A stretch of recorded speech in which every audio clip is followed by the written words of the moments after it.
We are all about charity, and today's shout out is to the Aid for the Hijra trans community in Bangladesh. COVID has been devastating for most communities, and none more so than the trans community in Bangladesh. So go to gofundme.com and search for the page Aid for the Hijra trans community in Bangladesh, Sarita's charity of choice today. Sex, the final frontier. These are the voyages of the speculative interdimensional vehicle, Sex in Space. Its mission, to explore new points of view, to seek out fresh opinions, to boldly go where so many have gone before, and still somehow manage to totally miss the point. Subscribe to Sex in Space, wherever quality podcasts are found.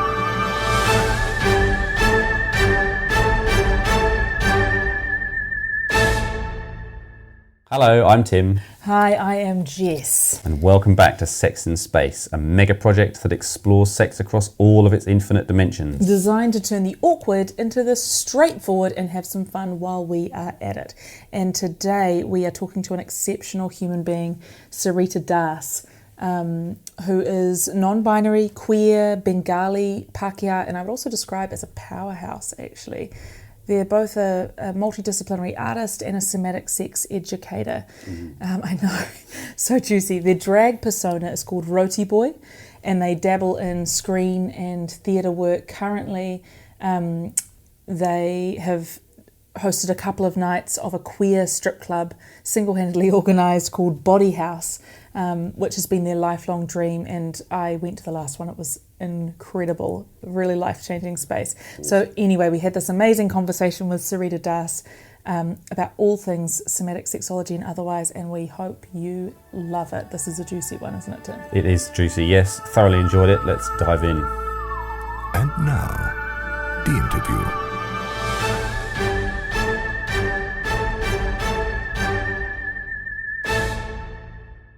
Hello. It's such an entrance. Did it do you justice? I'm like, the powerhouse, I think you put that in there. I did. I did not put that in there. Do you consent to being a powerhouse? Why not? Why not? It's early in the day. Let's do it. Yes. I think the thing that, there's so many things that tickle me there about that bio, but the thing that tickles me the most is like somatic sex educator. Every time I say it, I'm like, I have so many questions. Yeah. Somatic just literally means of the body. So it comes from the Greek word soma, and soma means body. So to differentiate it from other types of therapy like talk therapy, psychology, of the study of the brain. So somatic therapy would be helping people through body-based techniques. So like, is physio somatic? I guess it would be. It would be, yeah. Okay. Anything to do with your body would be somatic. Your other work would be somatic. Yeah. It's a funny word, and I think I put it in my business name is Somatic Sarita, and I know it's a bit of a mouthful, but I put it in there because I want people to ask questions, and I want them to go and look it up or ask me, because it creates conversation around what it is, instead of just being like, Sarita Das, sex coach, or relationship coach, intimacy coach, something. Yeah. You're saying it in this, like, in a voice. Yeah. And you're like, what is in the voice? Is that like a slightly jaded? Like, are you like, the sex coach industry? Like, what is that? Yeah. I think there should be more sex coaches, for sure. But I guess people, like, there's no, I shy away from saying coach. I use that language so that people can find me, so that, like, search engines can find me. Yeah. But I think a coach is like, giving you 10 steps to healthier living, or 10 quick fire ways to get your man off, which is, like, not what I do. So, like, all that, like, coach sort of language makes me feel like I'm going to give you an easy answer to your problems. Well, it's really not. It's not going to happen. Nothing's going to change in one session. It's your, like, commitment to change and your ability to do the homework that I give you as well, which provides change. So a first session is a intro session. Yes, and absolutely. then post that, it's homework plus more sessions. So how did you get to be doing that work? And I guess we'll dive into like what it looks like in a minute, but like how did you get to there? It was a very convoluted road. I think I've always wanted to be in a profession that isn't a helping profession, and institutionalized also. Started off with psychology and wanted to be a clinical psychologist, but let's be honest, there's not enough grades that would be able to like keep that up. So like I think they have a very high expectation of your ability to study hard, which is not a good reflection of whether you'll be a good therapist or not. I just feel like those two things don't match up. And plus, I don't think I wanted to do research for the rest of my life, which is a lot of what clinical psychology is. I like being outside, so it doesn't really, it didn't match up. And so then I went and did my postgrad in counseling, which is closer to what I wanted to do, but still it felt like quite like something missing. And like it was all really good work, like working with youth and working with drug and alcohol abuse and stuff like that. So really stuff that I was really passionate about, but just didn't really, I felt still lackluster. Like it just wasn't something that I was like waking up every morning going, fuck, this is what I want to do. And so I quit my postgrad and went and worked in retail. Found myself in working in a luxury lingerie store that also sold sex toys, and fell in love with talking to people, mostly women, about orgasms and sex and communication, which was just so much more than selling lingerie. The company itself is incredibly problematic, but what I learned from it was good things, and started me on the journey of wanting to do this. So then I was like, how do I become a sex educator? And Googled it for like 6 months and couldn't find anything.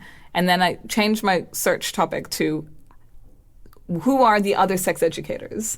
And then I looked up what they've done, and I found one wonderful lady in Singapore, and under her list of stuff was sexological body worker. And I was like, what the fuck is that? So I Googled that, and I found the course that I've done 2 years of now. And now I'm a sexological body worker. Oh. Yay. Are there many other people in New Zealand doing this? I think there's like a handful, and I'm pretty sure I know all of them, like whether they trained with me at the same time or they were previous people. But there's not heaps. I would say there's about 5 in New Zealand, unless there's more that I don't know about. But there's heaps in Australia, because the training is like an Australasia training that I did. But there's ones in America and Europe and stuff as well. And as a sort of movement, or in terms of popularity, or is it pretty big? Like people, it's popular. People know about it. Not really. No. Like I think more now. Yeah. But like also people don't talk about it much because it can be misrepresented in the media quite easily. And I think they try and make sure that we don't do like press that would put it in a bad light. You ain't gonna see me in Women's Day, like just because it can inflate it and make it seem like something that it's not. So yeah, podcasts are good because you get to talk about it yourself. I remember you saying that there was actually the retail job that led you into the work that was like helping these middle class white women to discover things about their sexual lives. They just need permission to have pleasure, really. Just like the permission to ask for what you want. And I didn't really know how to do that at that time because I didn't have any tools. I didn't have any of the tools that I have now to help people learn what it is that they want and then learn how to ask for it, because those are two very different things. But I just knew that it's what I wanted to do. Like it filled me with so much happiness. I had a session this morning and I just afterwards talked to my flatmate and was like, oh my God, I love what I do. I love my job and it's perfect for me. I don't understand how I found it. Unfortunately, I can't do it full time because I don't know if a lot of people want sessions all the time, but I do it part time and it makes me very happy. What is your relationship? I'm just interested in knowing what your relationship has been like with pleasure throughout your life, because it sounds like now that's a really you've got quite a pleasure-centered work right now, that's the core, right? So what's your relationship to pleasure been like through your life? Very convoluted, very up and down, very, like, I think because I grew up as a missionary kid. Yes, my parents are missionaries. Oh. And they like to say aid workers. Cool. And they obviously, through no fault of their own, adhere to quite puritanical views on sex and pleasure and stuff. So we just didn't really talk about. My family's quite open. Like, we talk about a lot of stuff, but obviously sex wasn't talked about, and definitely like sexuality stuff wasn't even like on the radar. Mm-hmm. So I think I discovered pleasure quite early. I feel like I masturbated when I was like 6. I think I've talked to a lot of people, and I think heaps of people, if they're just being honest, will admit that they've felt pleasure quite young. And I think it's our society's way that we've developed to where we are that terrifies people and that makes them freak out. But I think it's quite normal and it's quite natural. And as long as you're, there's no bad things happening, it's just you discovering your own body. It's such a normal part of life. And stigmatizing it so young can cause like a lifetime's worth of stuff you have to undo. So my relationship to pleasure started, I think I always knew pleasure was good. Like, always knew that. And that's why I think I moved away from like Christian mindsets of thinking about sex and pleasure and how it was bad unless it's in marriage. And I just always was like, that can't be right. That just can't be right. Like, it just doesn't feel right in my body and it doesn't sound right. But I obviously took on the shame of that. And yeah, I think I allowed myself to feel pleasure but didn't consciously acknowledge it.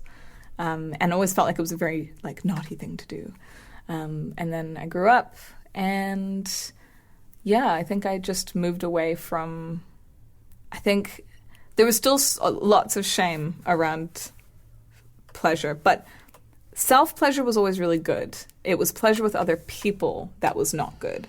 So I think I was like dating men most of my life until recently. And like, I would say that I was queer that whole time, just without the language and the ability to articulate it. But what that meant is that I didn't actually like let myself ask for things that I wanted pretty much the entire time I was having sex before I went into somatic work. And turns out that once I started doing somatic work is when I started prioritizing my own pleasure. And so I came out.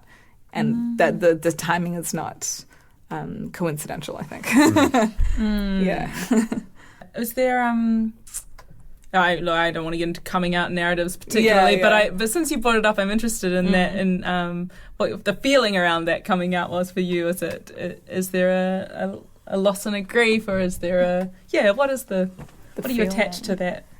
I agree with you. I'm not precious around coming out stories because also coming out like as you probably know, like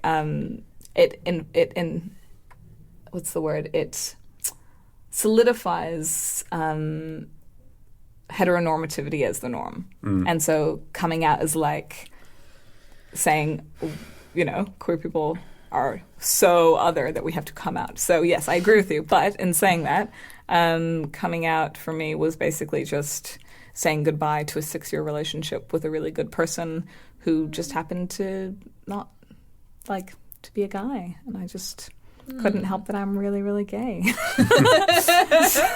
So gay. So like, yeah, there was grief and there was sadness, but also like, a new chapter and like excitement and happiness that I'm like finally being like true with myself. But it's difficult because like your family and stuff, they'll always be like, but you dated men for so long. And they don't really believe you. But like, it's okay. It's not for them. But yeah, coming out was not that hard for me in the social sense, but in the family sense, like it's thrown an entire spanner into my family life. Like we were very tight and now not so much.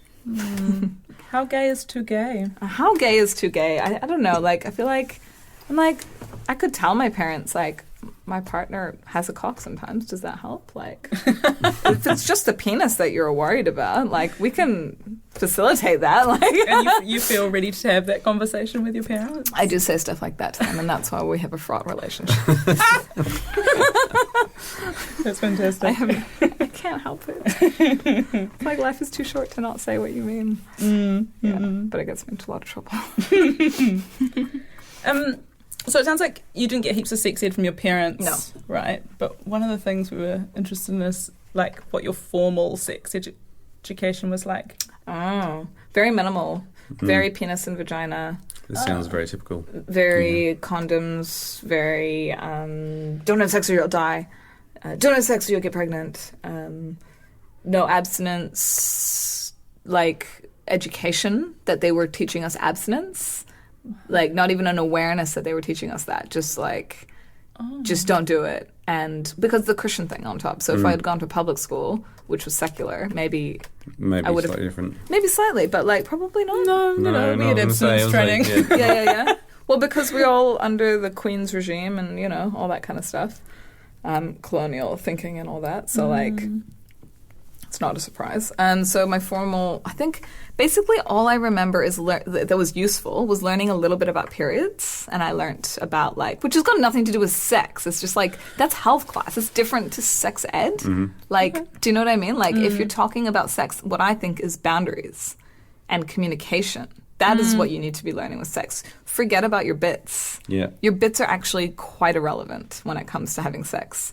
You can mush your bits against anybody else's bits. It doesn't matter what they are. But if you don't know how to talk about what you want and what's useful for you, knowing about the anatomy of your bits is kind of pointless. It's good to know about your anatomy, but I think what's more important is to know how to communicate first. You can have so much sex without even touching genitals. Like, It's interesting though, because like the Sex and Space podcast too is like not strictly about sex. Yeah. Like we're sort of like bodies are in their genders Yeah. and Yeah. their, you know, sex acts and their That's sexualities. Yeah, and it's so a very we cool do take the spacious approach.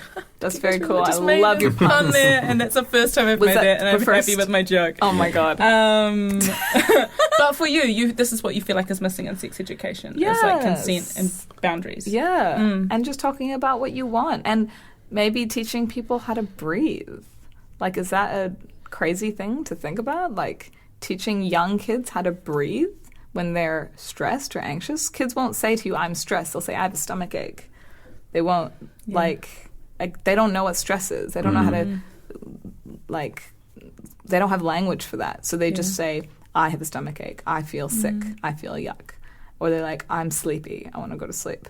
But, like, if you just taught people from a young age how to self-regulate, then by the time you get to a point where you're having sex education at puberty or whenever it is,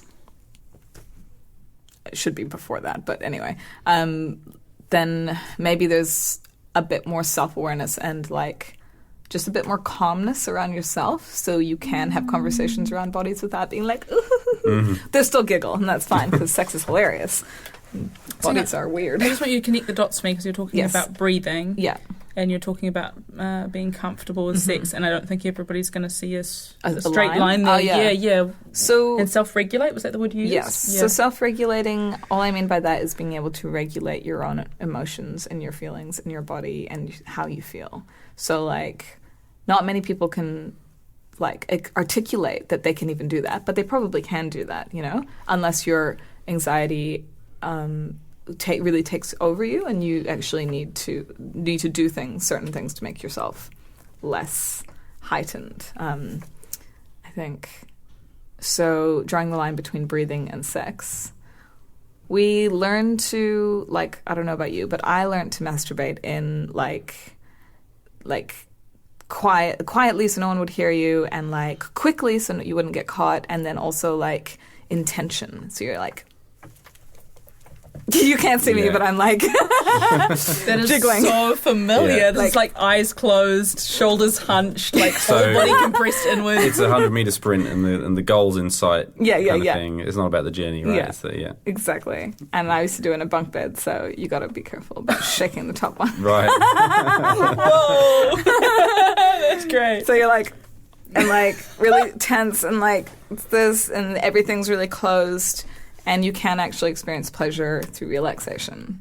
It's harder because you've spent, like, how old are you? 34 soon. 39. You've spent almost 40 years feeling pleasure one way. Might take you another 40 years to learn pleasure another way, and that's okay. But the thing is whether you want to do that or not. So drawing the line between breathing and sex, I think it's a very clear line.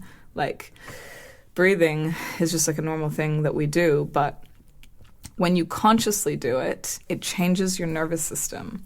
You can literally aid your own evolution by choosing to breathe in a certain way and doing certain types of breathing that activates your parasympathetic nervous system. That's the one. Your sympathetic is like fight and flight. Your parasympathetic is rest and relax. Unless I've got them reversed, which I could fact check later. But like, I'm pretty sure that's the one. But the point of that is to say that, like, if you can activate your parasympathetic nervous system by yourself, then you can self-regulate. And if you can self-regulate, you can be calm in a moment of your first time having sex with someone and feeling scared and anxious, regulating yourself, learning that, oh, I can actually stop and say, oh, I actually want that, not this. This feels good. This doesn't feel good. Being able to feel safe to even say no, not just no, I don't want to have sex, but no, I don't like what you're doing. Can you change it? How has anyone ever really been able to do that in a first sexual encounter? Like, I don't think I would have been able to. No, all my horror stories. Yeah. Yeah, no, I don't think so. And it is because you're focused on maybe the end outcome, maybe, or even completing it as like a tick. I've now lost my virginity or something like that. You know what I mean? It's there's no focus on pleasure until you're bullshitting with your teenage boy mates about how great it was. Funny thing that sex not having a focus on pleasure. Yeah, I'm really interested in that because I recently heard about the prevalence of women who experience pain. I think that's what the research has been around, women who experience pain with sex and doctors not really believing them and, you know, sort of being like, oh, well, that's just... And actually our sex education training us that pain is normal and that you should just have to sort of push through until it gets better. And I'm interested in whether you think that has a relationship with this nervous system stuff you're talking about, like, because I can't imagine that the whole body being tense is particularly good for, like, I don't know, natural fluids in the vaginal canal, making things smooth and easy, you know? Like, has the lube industry just totally suck at us by playing on the amount of capitalist stress we're all under? Like, okay, pause, because I want to say 7 things. Yeah, just like waiting. I was like, okay, there's that one. Okay, so to touch on everything you've said, maybe we'll go backwards. Lube. Please use lube. Lube. Use lube all the time. Do not ever be stingy with lube. Use lube.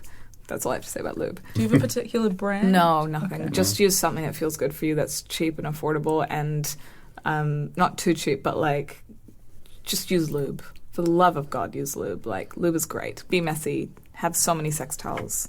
Make a blanket of sex towels. I used to experience pain almost every time I would have penetrative sex with a penis. Wow. Like, and it's just normal. You're just normalized.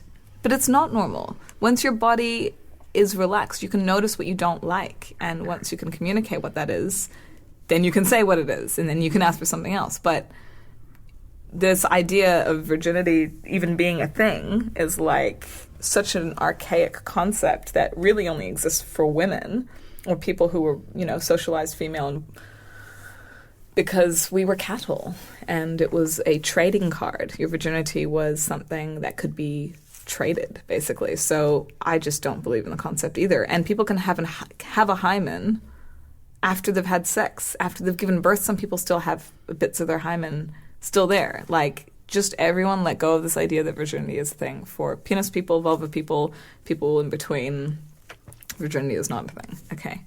What was the next one? Something else. Teaching pain I guess there's this like idea of like with a person with a penis and a person with a vulva, the first time they have sex, it's gonna like hurt.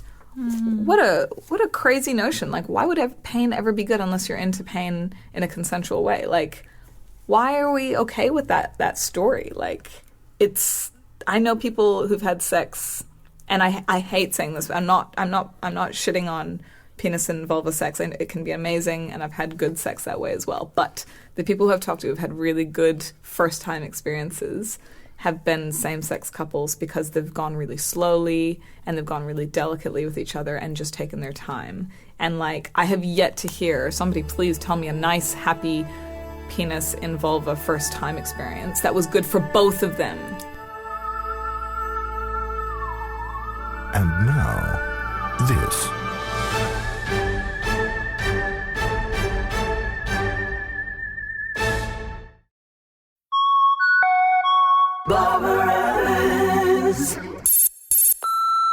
Thank you for contacting Barbarella's. I'm sorry, our receptivar is currently microflaging their hermaphrodite and cannot answer you personally. If you do not require live interaction, please choose from the following list of options. If you are a carbon-based life form and wish to have sex with others of a similar composition, press 1. If you are silicon-based and wish to co-lubricate, press 2. If you're ammonia-based and wish to rapturously intermingle your mineral salts, press 3. If you are a multi-limbed tardigrade and incapable of feeling, idly palpate the numeral 4. For all other inquiries, account balances, tutorials and messages for the galactitudes, press 5. Thank you. Barbarella's, your pleasure is our business. And now, to more weapons-grade content.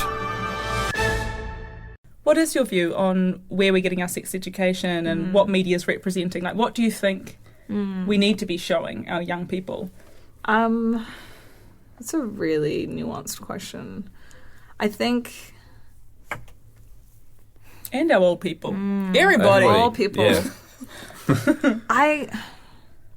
In an ideal world... Like, porn is not innately bad. But it was never meant to be a sex education device. It's always been a form of titillation. It's only meant to entice and to turn you on, not to educate. And porn stars are the first people who will tell you that they don't want to educate people about sex. It is a fantasy that they're creating. So many people currently learn about sex through porn, as did I. And that was the first sex I ever saw or learned from. So, and I know that there's so many people who are in that boat. So what else could we, and then sex education in schools, fuck, it's awkward. Like your health teacher telling you about bananas and you're just like, well, stop talking, please. I don't know. I think we need to be creative about it. I think we need to be, I feel like there's a way to do it with art. To like, there's this amazing initiative called Yes, Yes, Yes. I didn't actually get to see it, but everything I've seen about it seems like it's completely 100% what we need. We need theater people to go into schools, do a thing, do a interactive thing with kids talking about their experiences and being open with it and in a collaborative way. That's not just... The system of schools just in general is bad. So trying to input a good thing into a broken system is just not going to be useful either. So like schools are modeled off of factories, the bells and the time and the person sitting there for like 60 minutes at a time. It's modeled off of something that's broken. I don't know why we're still using that model of education. So putting sex education into an already broken model is just stupid. But if we're going to do that, I think, that kind of model is amazing because it's collaborative and it's artistic and it uses different parts of your brain at the same time. For context, Yes, Yes, Yes was a pretty amazing project. They took the transcription from a rape trial in the States, and then they would get parts of that was performed around high schools, and they would get members from the audience, kids basically, to read out different roles, and they were mainly kids. It was about a sexual assault that happened at a party, and it was really exciting because the kids would get to read and see them like stumbling through, but they could really resonate with the characters, the different roles of the bystander and the friend who really believed and the friend who didn't really believe, and attitude of the guys around the time, and this really interesting kind of exchange happened, and there were live videos from kids from high school age that were talking about first kisses, what are crushes, and I agree with you. Yeah, that was a really powerful tool to use. And did the kids seem like, because I didn't see it, did they seem engaged, and did they seem like they were like... They were fighting each other off with sticks to get on that stage to read those roles badly. Man, they were not good readers, but it was so great. And have you ever seen that level of enthusiasm in a health class? Right. No. They're just falling asleep or hiding behind their books. No. So, that's cool. That's a good response from people of that age. Because I remember being that age and I was awkward as fuck when it comes to talking about that kind of thing. Actually, I learned a lot of sex ed from some historical romance fiction, softcore erotica books that were packaged very Christian. I've just been rereading them lately, and I've been having a whale of a time. What's the brand? What are they I don't called? want to say it. It's so embarrassing. there's so much Jesus talk. So I was just wading through all this Jesus talk. Anyway, yeah. To get to the kinky bits. To get to the kinky bits. So and true. I reread them, and they were actually really tame now that I'm an adult. I was like, she was just massaging his shoulders and breathing on his neck. That's Oh my God. And I remember those Harlequin, Mills and Boone when they came to the Titirangi Library. Yeah. And I would just get so excited about getting to the red ones. There were pink ones that were the only kiss, and the red ones were real hot sex. Is that how they coded it? Yeah, and so you go for they have sexy written on the Harlequin, Mills and Boone. Oh. And so you'd go through the red ones, and it was I know, and I don't know how my mum was letting me get those at the library. I was 12, and it was such a good time with those books. That is a good time. Same, I'm how did all those Christian aunties let us read those books? I think they were reading them too, and they didn't want to get outed. That's how they were getting their softcore as well. It's amazing. It's amazing. Blimey, blokes don't read that kind of stuff. Oh, don't they? No, you're hunting for lingerie pictures or something like that, and in things or something. Isn't there stories in GQ or something? Were there things like that were erotic tales, or met her on a train station? Don't know. No, it's all a bit hard. I think reading a great long story. Right. You need boobs. Boobs. Right. Okay. I find that really interesting, and because I don't believe in the concept of gender, I'm really interested how that comes to pass, because I think that there's essentially we are the genders we are because we were socialized that way, and we perform our genders every day. But I know people who were born female who AFAB people who the same as you. They're just their first sexual experiences when they're young is kissing Playboy magazines. Yeah. But they were gay as fuck. But but they weren't men, So I'm interested in how we stereotype and how we classify men do this and women do this, and I think I'm really interested in that, and I want to know more about different people's experiences, about how they were first, what turned them on, and what you're right, most people don't want to read a great long story, but I love reading, so I would have gravitated to that sort of erotica. Yeah. Some people would have been ooh, and I loved watching sex scenes in movies, that kind of thing. Yeah. So everyone's got their own way of doing it, eh? Yeah, totally. I had a really good friend of mine who was a guy, and what's the really famous book? Is it The Joy of Sex? Yeah. His parents had The Joy of Sex, and he'd found it on a bookshelf, Cool. And he read that, and he read another one about karate and all this kind of stuff, and he was just really into reading these books, and he learned heaps. He was this great fountain of knowledge, which was probably quite helpful for us, when we were all sort of 13 years old, and we're oh, where do you put it? So maybe that's another way. Maybe it's just having resources readily available for your kids, for them to find it by themselves when they're ready. Yeah, and when just they're curious. A shelf of them. Just as opposed to going to Google and being hit up with... Yeah, I don't know. Yeah. I don't know how to regulate internet use, though, in a really effective and giving you your freedom way, And I think there's a lot of problems with filters too, because there's some really great sex positive content out there that then gets crushed by the filter that you can't. I wonder if my get through. website has a filter. Maybe if I'm yours is filtered. not getting through. We don't even know if our Instagram is getting through filters at the moment. It's got the word sex in it, you know. I just want to circle back to what you said, because you said something that I think a lot of people would find quite radical, which is that you don't believe that gender exists. I know that it exists, obviously, because we've constructed it. But I don't think that innately gender, if we were just all left to our own devices, yes, we have different genitals, but intersex people exist also. And they're like, I think I told someone the wrong statistic the other day. I think I said it was 20%, but I think it's 2% of the population. 2 is in there somewhere. There's a big difference between 20 and 2, so I'll correct myself. But it's about the same amount of people who are naturally red-headed, whichever one that is. Yeah, that's right. So, like, you know, sex is fluid. Your sex is fluid. Your genitals can be on a spectrum of types and ways. Your gender is also fluid. We know more about that, but I think there's more controversy around talking about your sex, your actual sex at birth being fluid, because people still think you can only be male or female. So biological sex is what the doctor decides you are based on looking at your genitals. The outside of your genitals. As when you're born. Okay. Yeah.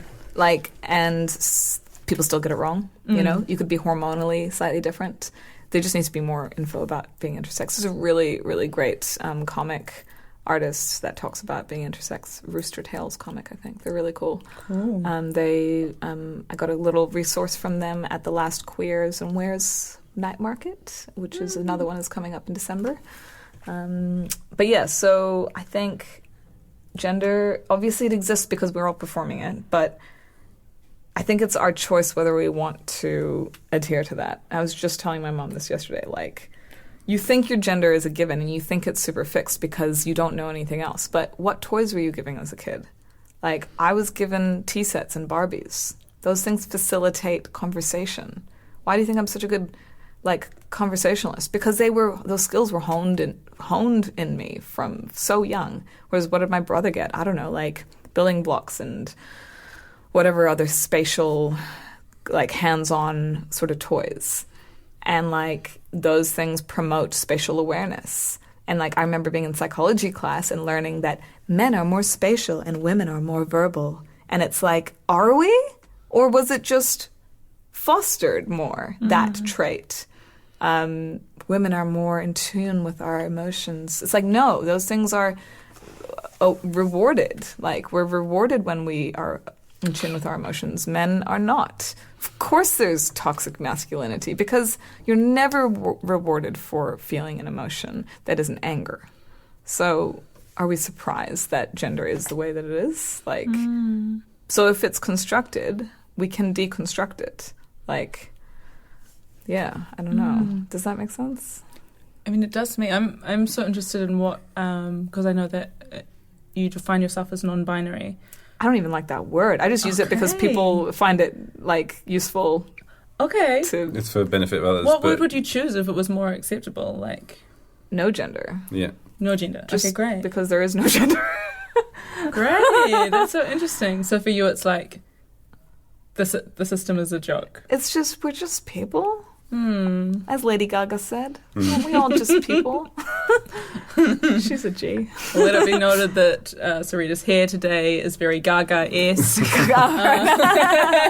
Bleached to what colour would you call that? Like, it's like a turquoise, like... It's mermaid slut. Mermaid slut is the exact tone. Mermaid if you're looking for the Sarita aesthetic, you can find mermaid slut in any local pharmacy that stocks. Please go and ask. Do you have the colour mermaid slut?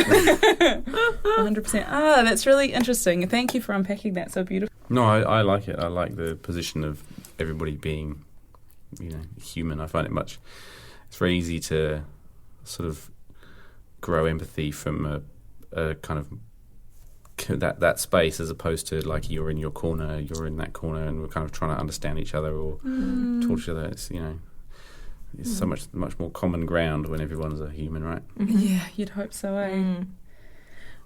Yeah, I am also interested for you in what you think. I mean, I think we talked about this a little bit, but what you think the biggest shift for you has been personally across your life? I guess it doesn't have to do with sex, but I'm interested in how you would answer that question if we pose it. I've actually been thinking about this a lot. That's a very good question. I think the biggest shift for my life has been in the last few years, just these last few couple of years. I've lost most of the people I used to have in my life, like all my friends, like who I used to know. They all just sort of dropped away. And I think that happens when you go into 30s and stuff like that, and the shift happens, but it was quite drastic, so I was very alone very fast. And that's after I started doing somatic work and connecting to my body, and my body waking up and realizing that I wasn't like in the right relationship with the right people, and like I was gay as fuck, and also more getting into activism spaces and just being more conscious about how I live. So all of that sort of happened at the same time. So I think this is an old joke, like, oh, all lesbians are vegan, and it's like, it's a stereotype and it's a joke, but it's kind of funny because it's kind of true, because as soon as you start being conscious about one thing, you start becoming conscious about other things, and you start having an awareness over other things, the inequities of the world, and like you just can't watch a movie anymore. I just want to shut off my brain and just be able to watch a movie and not be angry, but I can't. So I think that has probably been the biggest shift, an amalgamation of a somatic opening of my body and my eyes being open to all of the horrible things that are happening in the world. And also realizing that I just want to like do things that help my corner of the world feel less scared when all this other bad shit is happening, like doing a queer strip club. So BODYHAUS is probably going to be the best thing I've ever done with my life. I can just quit now. I've peaked early, very early, at the age of 30. I can just die happy now. It's my all-time dream of my life to create a queer strip club. So, yeah. And you're also the founder and performer? I'm not going to perform, but I think some of the imagery makes it look like I'm going to perform. It's just because it's a good question. Yeah, a lot of people were like, "Oh, are you going to perform?" I was like, "No, I would really love to, but like, I think it's, I think I would like other people to have that space, but also like, I will be too busy on the night, running around making sure everything's going okay." So every performer is queer, trans, GNC. What's the at least queer? Like it's hard to find people who. Our main priority is. Queer and trans and gender non-conforming people of color, just the most marginalized group you could find, basically, and give them a space to be sexy. And short of that, everybody is queer. And we've tried to curate a group of folk that like have a little bit. Everyone brings a little something different to the table, but at the same time. We really want to prioritize people of color in that space as well. So, yeah, you'll see. And I know that safety is a big issue for the queer community and for many different communities, right? The word safety has come up in the last few years. So in terms of making the space safe for a really marginalized group to feel safe to be sexy, how do you do that? Like, are only certain people allowed in the door? Like, what's the protocols? So we are going to have safer spaces, very, very visible safer spaces, people walking around on the night, wearing pink high-vis vests so you can actually see them, and they are there to be the first protocol. And if it's a more serious matter, we've got a queer bouncer who's circulating on the night, who's very integrated into the community and knows people and knows the people who are dancing as well, like personally, so that's very useful. And on top of that, we're having an induction into the club, so you can only get in groups, and each one of those groups gets a formal induction as they come in, and they basically just have to agree to our Safer Spaces guidelines, which will be like drilled into them. And then you get a sticker to put on your phone, so you can't take any pictures or videos. 2 stickers, because everyone has 2 cameras now. Yeah. This is very San Francisco. I had that exact process in San Francisco. Cool. At one of the That's clubs. good. Yeah. That's awesome. I'm glad that that's something that it's a model that works then. You guys are cosmopolitan as, and it's so one of your first happy. ones. Well, I just know that that's what I would want if it was me performing. And kind of scary to perform to a group of the entire queer community, you know? Be naked. How salacious. Do you think communication can be sexy? Oh, hell yes. Absolutely. It's what I teach people all day. Absolutely. So if I was to come to you and be like, I can't ask for what I want. I don't even know what I want. I do the things, but I don't know what I'm... If I was to say, if I was to come to you like that, what would you do? We would first acknowledge where you're feeling that in your body. And we might spend a whole session just breathing and noticing and allowing what you're feeling in your body, and you might feel nothing, and that's fine. And I would also get you to play a game with me it's called 3-minute games. I'm not going to tell you what it is. No. But it teaches you how to realize what role you usually play when there's touch involved. There's many different roles you can play. You can be giving or receiving or taking or allowing. And we would figure out where you're most comfortable and go from there. And then figure out how we can get you into one of the other roles that are maybe not so comfortable for you. And how do you negotiate that with your partner if you have one or partners? And just address the ugh. What is the ugh? Where is that in your body? And go from there. God, Tim, imagine this in every high school. I know. I'm just imagining Imagine a Sarita in every school, you know? Yeah. Maybe that's what we need. this. A somatic sex educator in every school, not a therapist.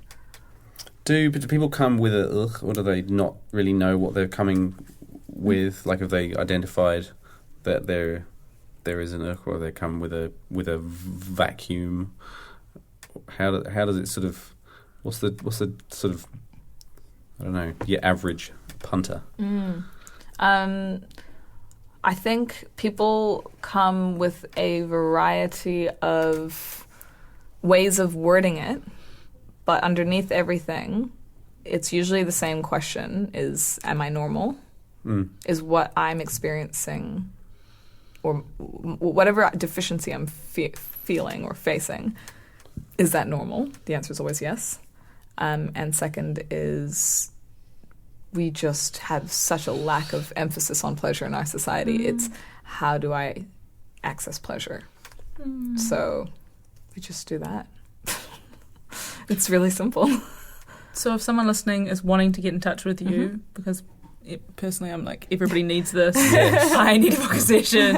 How do they do that? Like, how do they get in touch with you? You can Google me, Somatic Sarita. Somatic, like somatic, it sounds like somatic. And Sarita, Sarita. Jess is dying. Just like the time you could have spelled it. I could have spelled it. Somatic. SOMA. TIC.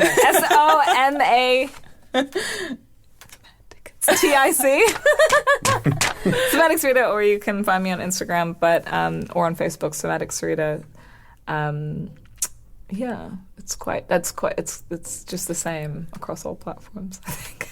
It has been such a pleasure having this conversation with you. And I would, I'm off to book a session. I am so desperate to do another podcast maybe further down the track where we actually do a session on the mics. That would be amazing. That'd be cool. Yeah, thank you so much for your time and all of your lovely delving into yourself, and thank you for the work you do as well. Thank you for having me. Amazing. Thanks very much. I hope you enjoyed that podcast. I know we certainly did. Sure did. If you are wanting to follow up or find Sarita, you should go to www.somaticsarita.com. And since recording this podcast, actually I've had a couple of sessions with Sarita.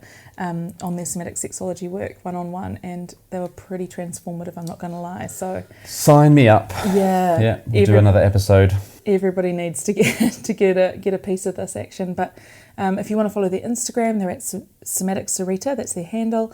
And they've also got a sex education series with Renews, that's RE:news, so www.renews.co.nz, and you can see some of their amazing work there. Yeah.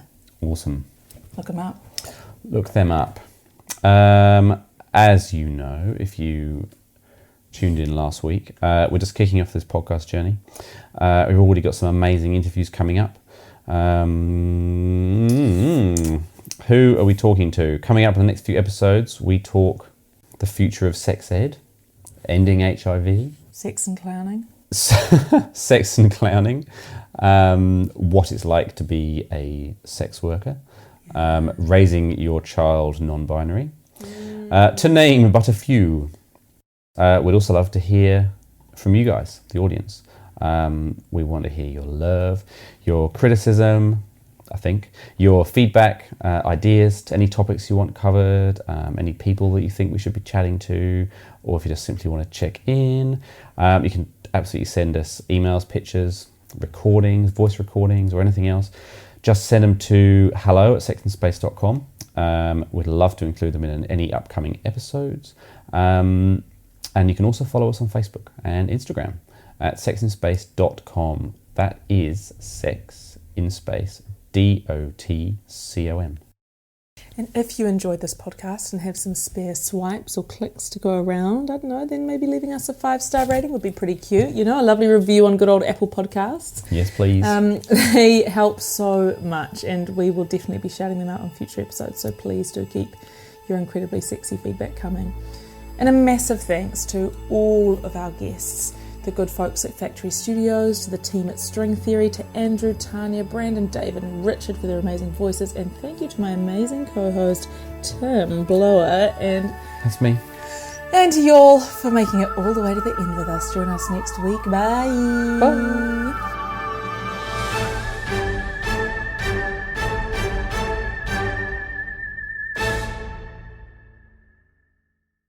If you found some of this material a little disconcerting, that is absolutely our intention.